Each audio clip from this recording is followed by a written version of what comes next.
Control System Lab. In this video, we will discuss about the first order RC circuit and observe its response with the step input and ramp input.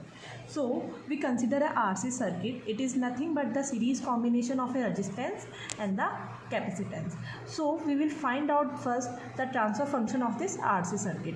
Now, we know that the transfer function is nothing but the Laplace transform of its output versus Laplace transform of its input. So we will define V naught as equals to 1 upon S I of S, because we will take the output across this capacitor. Now input voltage is defined as R I of S plus 1 upon SC I of S. Now take this as equation 1 and this is as equation 2. Now we will write as equation 1 divided by equation 2, that is nothing but the transfer function, and we will get the transfer function as 1 divided by 1 plus RCS. Now for example, let take R equals to 1 mega ohm and the value of C taken as 1 microfarad. By putting these value in this transfer function, we will get our final transfer function as 1 divided by 1 plus S.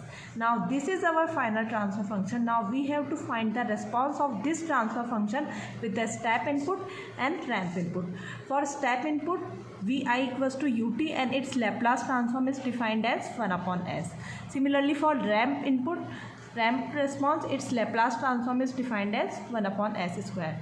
In MATLAB, there is a step function. We will directly use a step function like step and small bracket and the transfer function of the system whose step response we have to find out.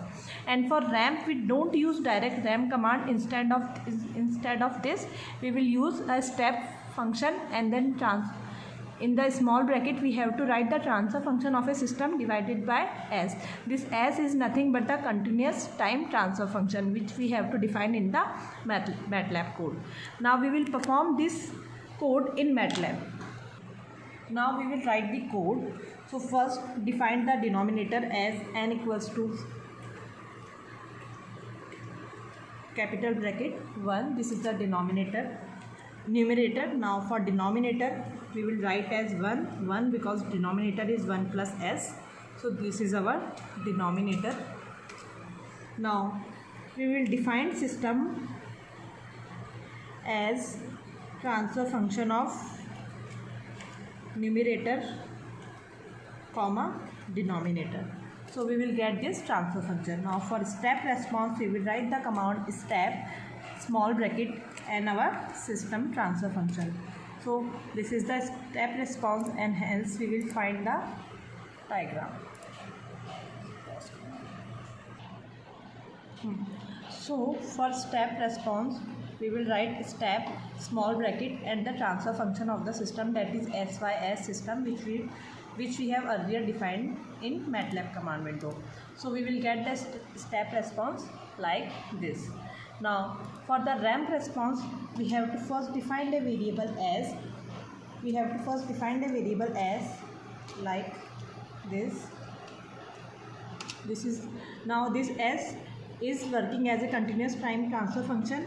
Now for ramp response, we will write as step response of system divided by S. So from this we are getting the ramp response in this figure as shown.